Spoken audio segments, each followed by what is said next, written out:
want to miss.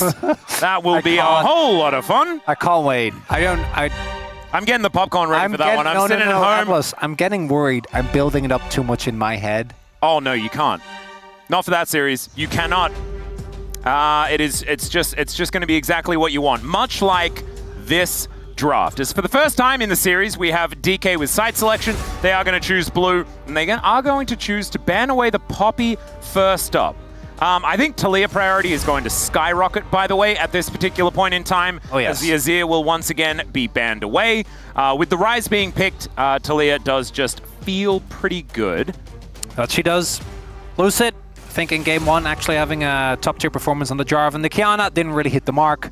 It is a champion where the line... Charvel was right here, man. Why didn't they just sub him in? I guess the tweet was right. Yeah, it's such a shame. I do think that we saw there that the line between the champion working and not popping off is very thin, but it definitely didn't look as comfortable on it as he did on that J4. A notable champion that is open is Xin Zhao. Yeah. Which we are getting to game 3, and that is still a comfort pick for either of these two players, which I do think is interesting. The Yunara being away also frees up a lot of draft priorities. Sion taken away here, which there have been some of these bans where no, it's fine, just let Shiu play it. Actually, that's okay. Yeah, the picks is another one. Yeah, do still have a lot of power, so maybe they just don't want to deal with what they offer. Oh, do you know what's going to happen? I think you know what's going to happen. What, B1 Taliyah? No, it's a different T champion. Oh, not B1 Trundle. Yeah. They're not going to blind Trundle. I think DK has learned this. Oh, there's the Ornn. Okay. They're B1ing Rumble. Ah, B1 Rumble sounds fine. Yeah. Well, I mean... Well, T1's going to ban Rumble. Yeah. Yeah. And then DK will pick Taliyah. Honestly? And then T1's going to pick Xin Zhao. What does Faker play into Taliyah? That's the kind of question. Xin Zhao Annie. Oh, Xin Zhao Ari. That's what it would be. Okay. Never mind. Taliyah so we're is giving going to be banned away. And then there was a lot of conversation. So we're picking Rumble. That's what we're doing here. Yeah, I wrote it down. Let's not kid ourselves. Watch you be like, no, actually. Why is he grinning? Pick me Gwen. I could see it. Honestly, well, Aurora, oh wait, Aurora's never open. mind. Aurora is open, so this makes so much more sense. I'm a silly bunny, Dplus. Yeah, why did I not write Aurora in instead? I think maybe we're just reeling by the fact that we've had 2 close games between T1 and DK, and that was not on very many bingo cards today. The Aurora first pick going to be a fair bit of power, especially with the fact that it's a flex pick, so you do get to play around with where your champions are going. Makes it a little bit more difficult here for Faker and Doran to work out what they want to play. It is not difficult to work out what Owner wants to play, although with Trundle up, Xin Zhao feels a lot less blindable. I agree. We'll see if he doesn't care and just locks it in anyway. So the Rumble into Aurora is definitely a rough matchup. Once again, Doran taking a shot for the team by picking the Rumble to guarantee that Aurora is going to be played top lane. Yeah. We'll see. Most likely is going to be Shiu, who has had some big character development throughout this season. Started off with his laning phase being really good, and then having some crazy late game moments. Yep. Then went to his laning phase, I think, being kind of mediocre, but then he got like multiple base defenses that made no sense. I know one of them wasn't on the Aurora, one was on Gwen, the other was on Aurora. But that kind of, I think, kick-started the second half, and then he was actually really clean on the pick. Later on is Lucian Braum, to me, would make sense. It would, but also, I feel like you want to pick Trundle here. I don't know. I think there's more things you can go into Xin Zhao where you don't feel too sad. Guess not, as Lucian Braum is certainly pretty high priority. Also feels like a bit of a pick away as well. This is one of the champions that Gumayushi has really liked. Also, aiming has an escape tool, which I think is good. I would say that that is pretty positive as well. He does like to stand up and press culling quite a lot. You know, and normally, Barrel, guess what? I have no slander for you. You've been great today. Keep it up, buddy. Yep. So him on the Braum is completely fine, as that is a power pick for Keria. Oh, instead it's going to be the Sivir locked away. I really would have much rather seen the Rakan. I think Rakan's definitely going to get taken off the board now. And Rakan Rumble is just such a powerful It is. combo. Yeah, so Rakan Rumble is crazy. I think Rakan Zinzao is crazy. Yeah, you could also force an Annie ban and all these sorts of things to come through, which could really open things up. As the Trundle, no-brainer, going to be taken away here, as Lucid did forsake his ability to play a counter pick. It might be Lucid Zed. Or Lucid Lee Sin. So maybe they just counted up the amount of junglers that he's happy to play in this matchup and realized that he was going to be fine. It might be something like that. But I'm not entirely sure. I do think that Trundle would have just... So I want to highlight this. This is something that BNK has done extremely consistently, and I think it's putting T1 in a little bit of an awkward spot, is prioritizing bot lane. Like, prioritizing bot lane matchups was something we saw BNK do, which got them obviously the first seed straight out of the play-ins. Currently being the 5th playoff seed, and that is something that I think DK has taken from them into their own drafts. There is also, we haven't discussed this yet, but Aurora is still a flex. Like, this could also go towards Showmaker. I don't think so, because let's be real, I think Aurora is the best matchup you're going to get into Rumble. But some weird business is still technically possible, as this is going to be the carrier lock-in, would be my guess, unless they have something really weird cooking and they want to save counter pick for carrier. Janet? I don't think this is very good here. I don't think that's going to get locked in. I think we're just having some fun. We'll see what it is. It is a fun matchup. They're just going through the barrel champions. So Janna happens first. That was the champion he got his first skin on, and this is the champion he's been winning the most on.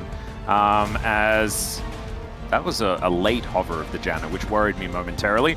But instead, it will be the Leona. And of course, Leona Rumble has been something that we've seen many, many times. And Leona Sivir is a lot of wave clear as picking well. Picking it into Braum, I don't think doesn't feel great. It's fine. You know, it's no Nautilus. That truly is the depth of despair. Is now we're gonna have to see what does the mid jungle do. That's a big question whenever it comes to DK. Sejuani Yone. Oh God! Wait. Hang on. Did I? I didn't. Surely. Wait, Viego. Oh, Viego would be really fun. No, it's Sejuani Yone, dude. Like, I don't know. I'm sorry. I'm sorry, okay? Yeah, but I like the Viego. I know, I should have said that. You can't blind Viego. I get that. Sejuani Braum is obviously a really strong combo. Oh my God! Okay, well, Faker is on the I'm winning worlds thing already in the very first match of the playoffs here, as his Akali does come out. And this is a champion that he has, like, made some of his biggest plays on. I remember a specific one in 2023. That was pretty good. Atlas, both these two compositions have one mode. Go. There's not really a plan B. We're looking at extremely volatile lanes in both solo lanes that as soon as they fall behind on any of the sides will just be cooked. Yep. And will not get to play the game. So I think this is going to be a volatility central. I thought that in some of the previous games we got very little action until much later on. So hopefully this game delivers starting early on. I do also think that, as highlighted, the early levels in skirmishes, Sejuani, Braum, Yone, and Lucian, that is very scary, as that is far. That is a long way. That is a big distance. Wow, where did they come from? I wouldn't even, like, what's the furthest away? Like South America? I mean, Brazil is the ultimate like as far as it gets, right? That flight almost killed me. That was a tough one. Went there with crumbs for a 1v1 tournament. It was a whole lot of fun. Anyway, these are some pretty fun drafts as well, as melee matchup in the mid lane, always fiery. Let's dive onto the Rift for game number 3.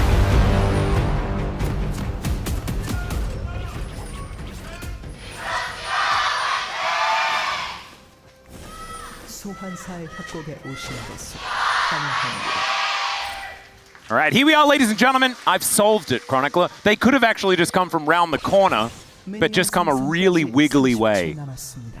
You know? Yeah, so they could have come from anywhere, is what you're saying. Yeah. So that doesn't help us at all. Oh, I thought we were just like looking for possibilities. And so now the possibilities are actually endless. So we've narrowed it down to infinity possibilities. Well, I think you could argue there's finite spaces on Earth. And also it's probably limited to Earth. Well, that's the big kicker, right? But, So it is actually limited. Is that even necessarily true? Because, yes. Like, but they are not from space, Atlas. But we haven't proven. They're not from space. Do you know that there are no aliens? Oh, I definitively. No, I Do you think that there's probably intelligent life out there? That is a whole different conversation. Statistically, I've been told it's a certainty. I don't have enough. I don't have enough intelligence to parse this, so I'll believe the experts. But do not let me sit here and tell you that I... What? I don't know. I've already lost it. Can we lock in? I'm trying to cast a video game. We were so locked in for the first 2 games. I just know. Some silly, you know? I know. I really did. Showmaker has gone Grasp, which I have not seen on Yone. Sunfire Cape first, BDD Yone Flare. You love to see that. You don't actually. So Showmaker's Yone, as any as any DK fan will know, is somewhat notorious for not being the best. It's not his greatest. Although he has found some moments. I feel like some of the big plays have worked out for Showmaker. This though is not working out thus far, as Keria doesn't quite find the Zenith Blade.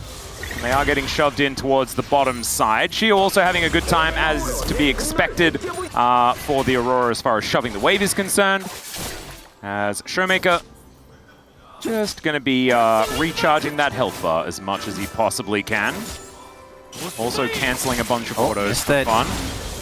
Let's get the shield. Yeah, as he does unbind the soul, but he's going to need to rebind. The flash comes forward as Faker flashes after him. Takes a couple of turret shots, but Showmaker is going to go back home. That is just a flash for flash in the end, but I think as far as like the battle is concerned, Faker wins.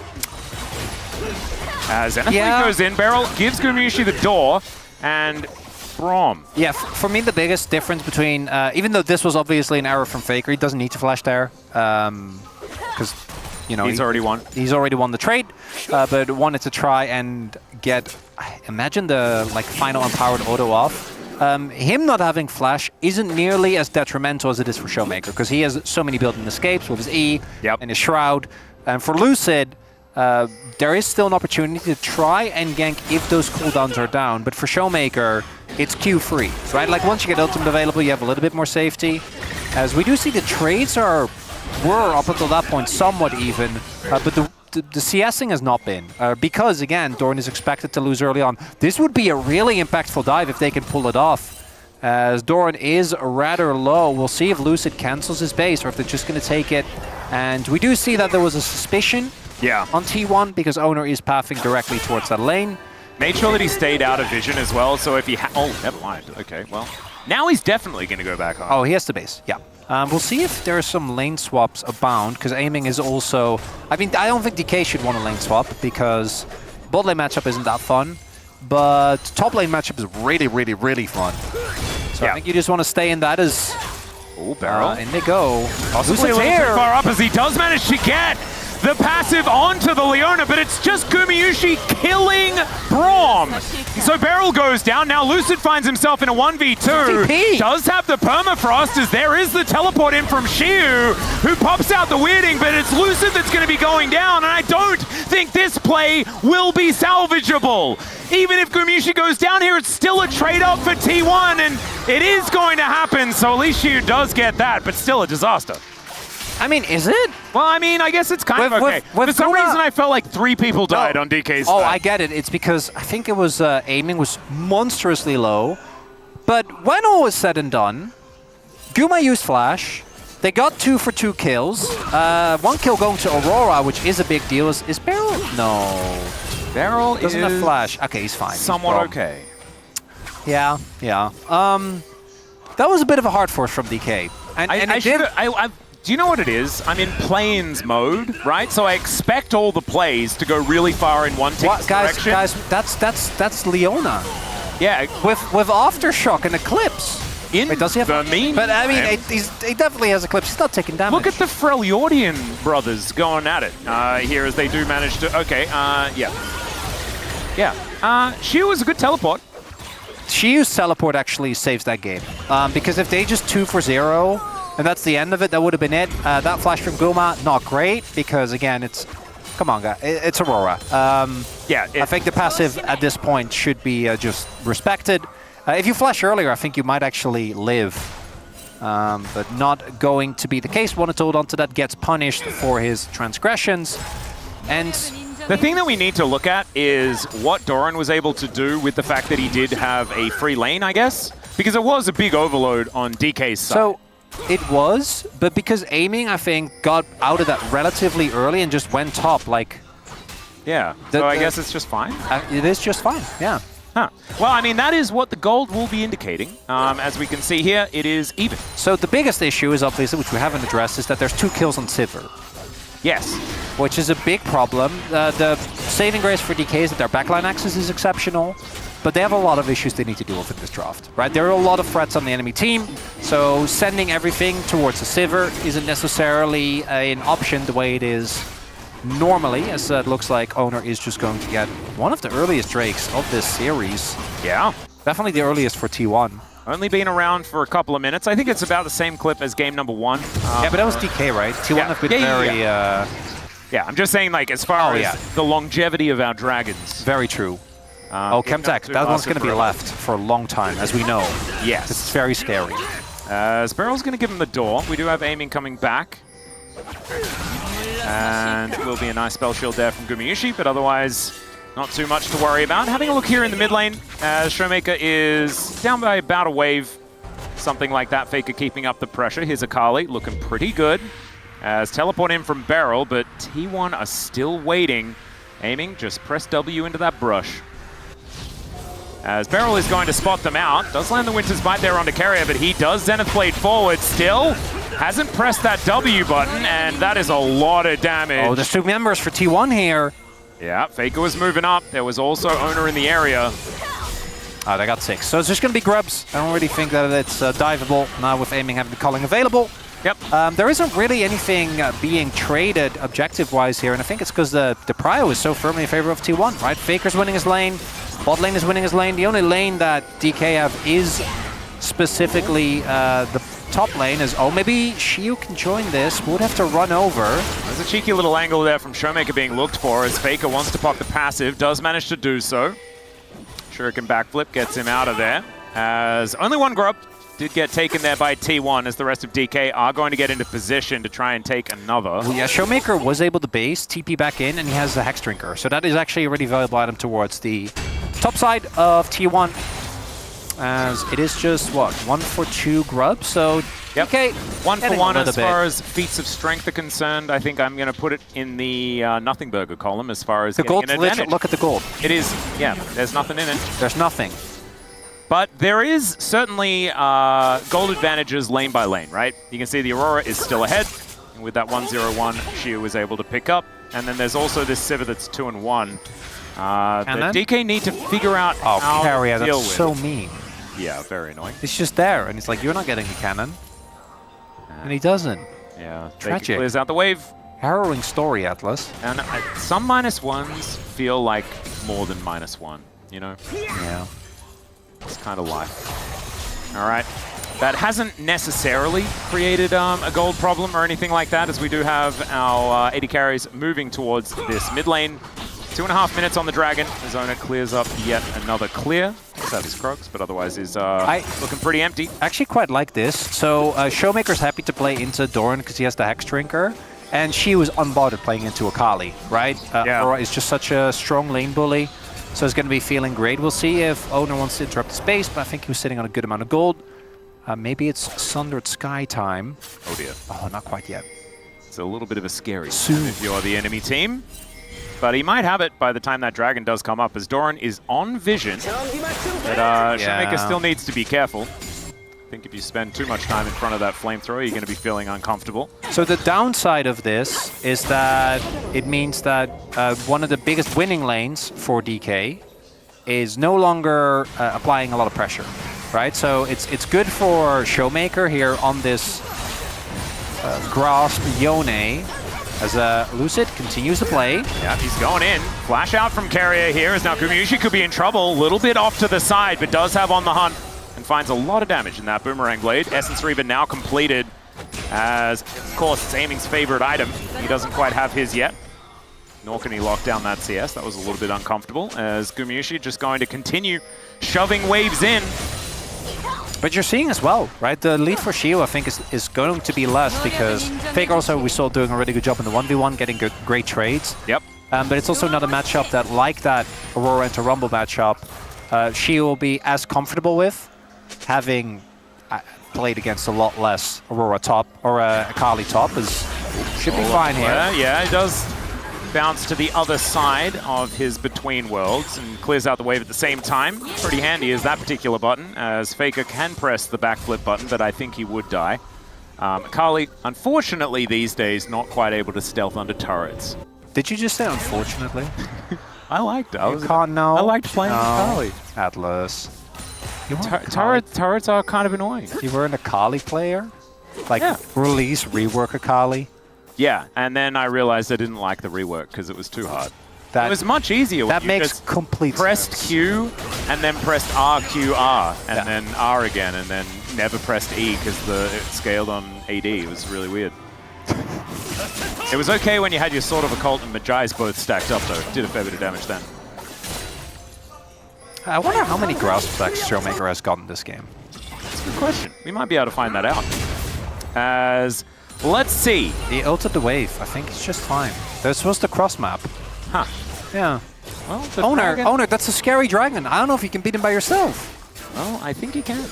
He is a, you know, a warrior of Demacia. Doran knows, man. Doran knows. He's like, no, no, I'm not falling for... Maybe... Oh, no, Doran, you are right. You're right, Doran, you're right. Yes. Look at him go. Yep, just staying back.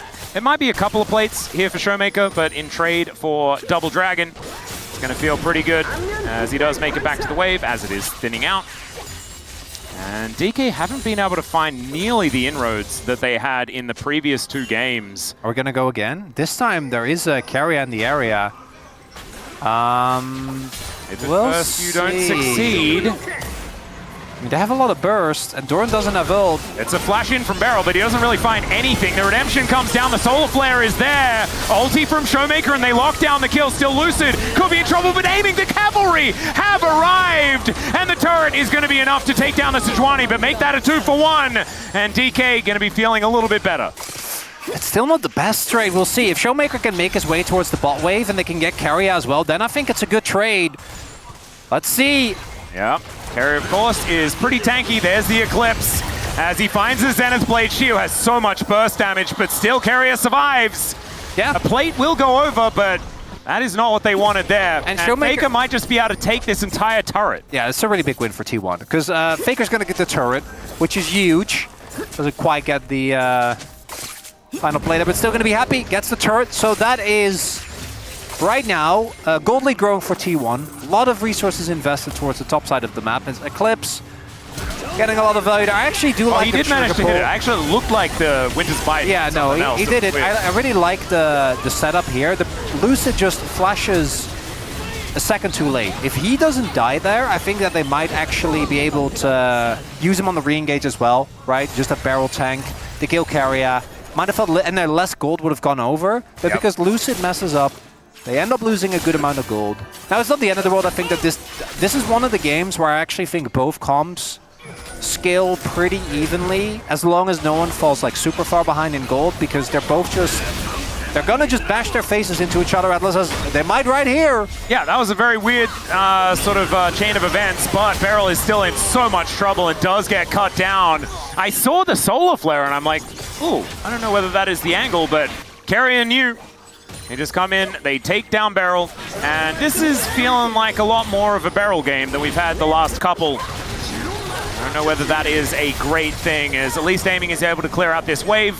And Lucid looking for a bit of an angle here on a Carrier who's just playing with reckless abandon. It's Showmaker's turn to have some free time towards this bottom side.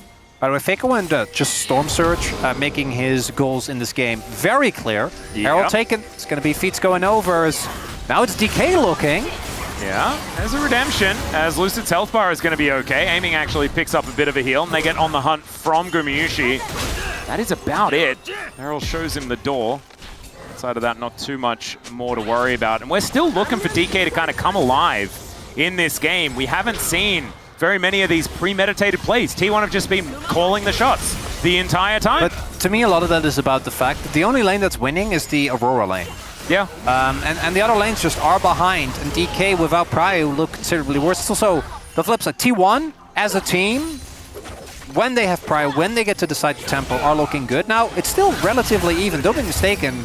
It's a nice gold lead, but I think by itself, the team fighting power for DK is still there. Really, what it's going to come down to is, can DK actually find these fights? And for T1, it's does Faker get into the backline, right? Particularly when Owner's there to help him out as well. And look at the vision control, by the way, for T1 here. Yeah, the next absurd. Drake is a must-win fight for DK. You can't give over. Neither of these teams like playing into Mountain Soul. It's very unfun. Kind of kills your compositions for anyone but like, what, Sivir? Yep. As I guess Guma wouldn't really care, but look at the but control also right DK now. has the Sejuani on their team, right? So if they're the ones getting it, then Lucid's going to be an actual tank. He's going to pretty much be unkillable for a lot of them. As Carrier looking for a reset, but is on a ward, so not going to be able to find that angle as Rona gets over towards these Raptors. So 30 seconds left. Doran just finishes an item. Showmaker does have his blade. That is very important. He needs his item very, very badly, and then he Chiu in the fight. That's a no-brainer.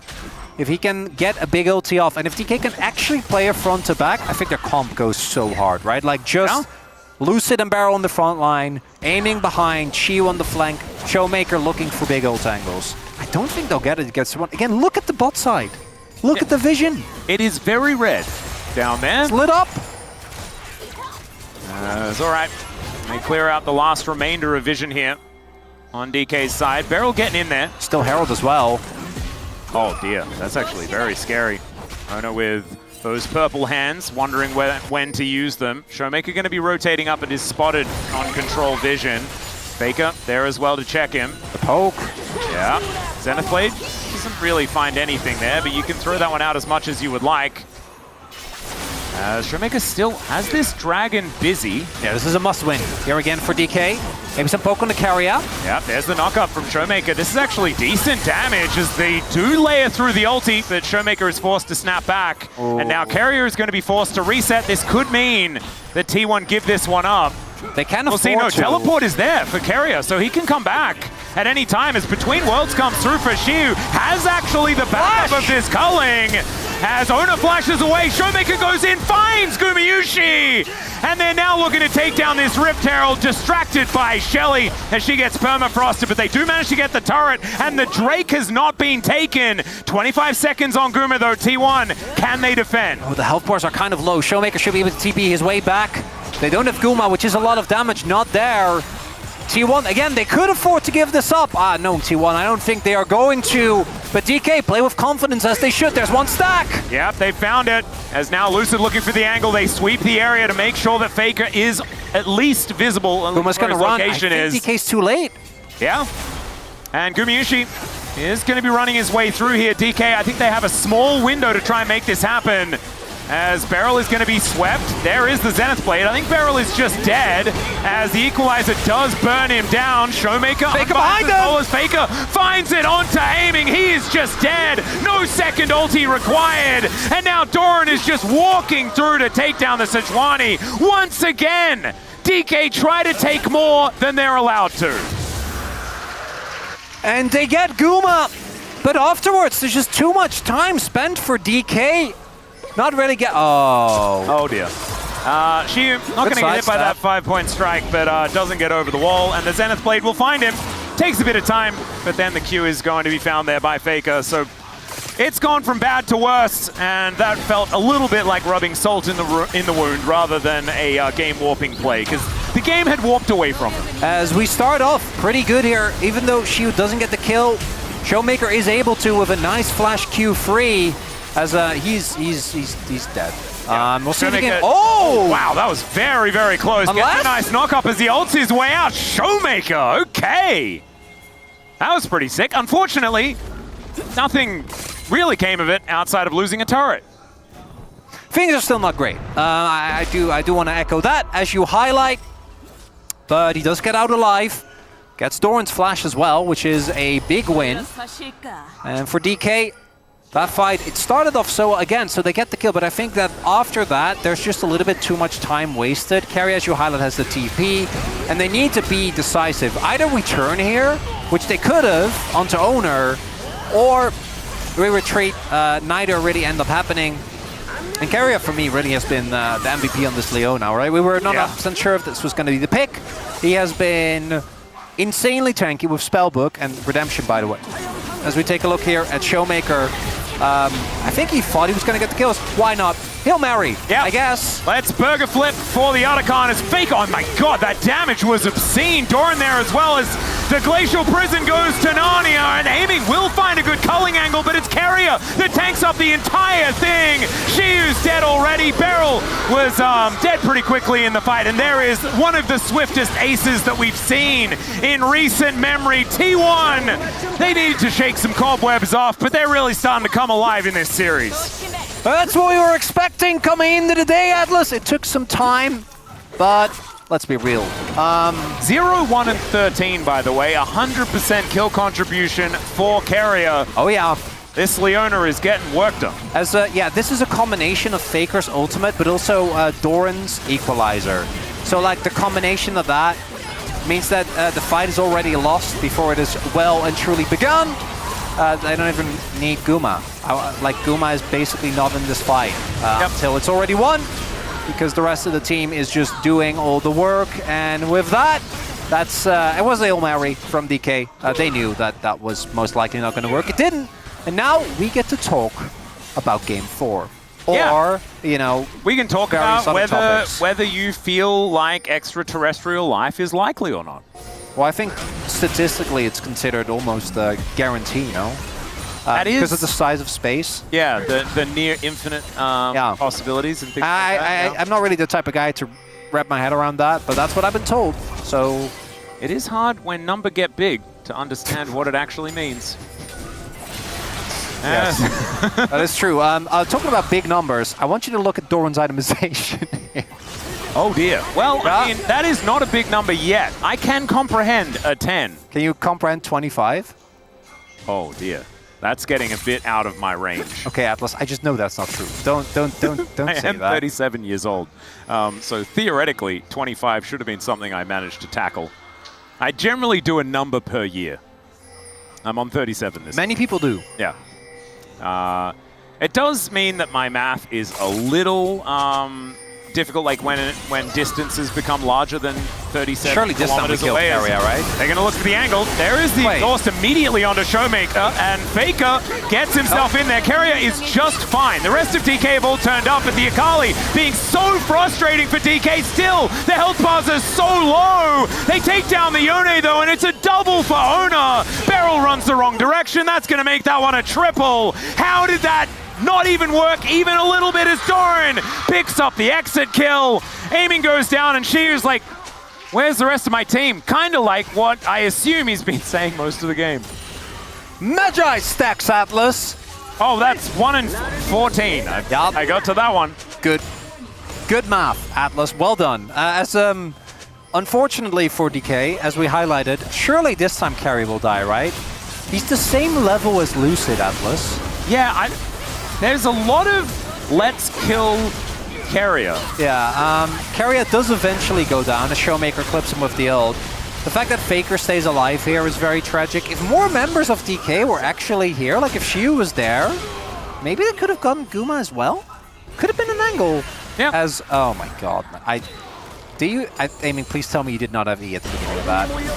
I think didn't he E to get to where he was? Well, he E'd at the end. So I'm just hoping that. But give him the benefit of the doubt. Yeah, we'll give him the benefit of the doubt for that one. As there is Mountain Soul, ladies and gentlemen. The game was already pretty cooked, and now it's very not okay. As, again, if at first you don't succeed, engage onto Carrier one more time, as he will Redemption to make sure that all of their efforts are for naught. This teleport is one of the teleports of all time, but he does make it to relative safety. Still, it's the Brawn that's going to pay for his sins. There's another very deep teleport to come on through, as Faker not going to find the Shuriken, but still just going to find Shiu. That is going to be a boomerang that takes him down. In the meantime, Owner is killing Showmaker and Baron at the same time. It's a triple for Guma, and this game was so over already, and is even more over now. T1, not disappointing on some of their trademark champions. Doran gets the roll, and that felt like a sacrifice. You know, it's like, oh, Doran, I'll tank the bad matchup. He's 5-1 and 7. Yeah. And DK, they have one plan. It's not a good plan, but it's their plan. Yeah, and as soon as anyone else shows up, we're like, no, we don't have any beef with you. We really want to kill Carrier. The fact Chiu survives there, I think, is you know, that's cute. That's nice. Faker does a I know barrel. He just kind of gets I love this jettisoned to Narnia. This TP from Faker. It's like, remember it was the Sekka TP, right? Where he like TP'd on the Kali and it was just like, Sekka, where are we going? Yeah, that one. That was a while ago now. This was a redo of that. But it worked because they have a bajillion more gold than their opposition. 13,000 thus far. Kali is also very fed. The R5 Akali, man. Atlas, and this is after Faker had a pretty worrisome game number 1. Yeah, started off rough. Phenomenal here in this game. I'm just saying, Atlas. We both made the same tweet after game 1, and so far I'm feeling vindicated. It's certainly looking a bit like that. It's okay. Glacial Prison this time is going to land. The kitchen sink hits Doran. Then they realize that it's Carrier that they want to kill, who Zenith Blade's under a turret and doesn't look any worse for wear. Beryl puts the door up the wrong direction. If there is any metaphor for this game, that would be it. As T1 look to take down an inhibitor. And honestly, right now, it does feel like they're playing with their food. They really are. I do think that we're going to be lucky. I know Shiwa's had some great base defenses. I don't think this is going to be one of them, Atlas. Well, they're preparing him. Maybe this is what DK's plan was all along. All right, how good is your base defense, Shi? He's dead. He's dead! He is, yeah. So that's not as good in this position. He killed Carrier. Hey, there we go. That's pretty good. But their Nexus exploding, not so good. But fantastic for T1 as they move to match point in our first best of 5 of the playoffs.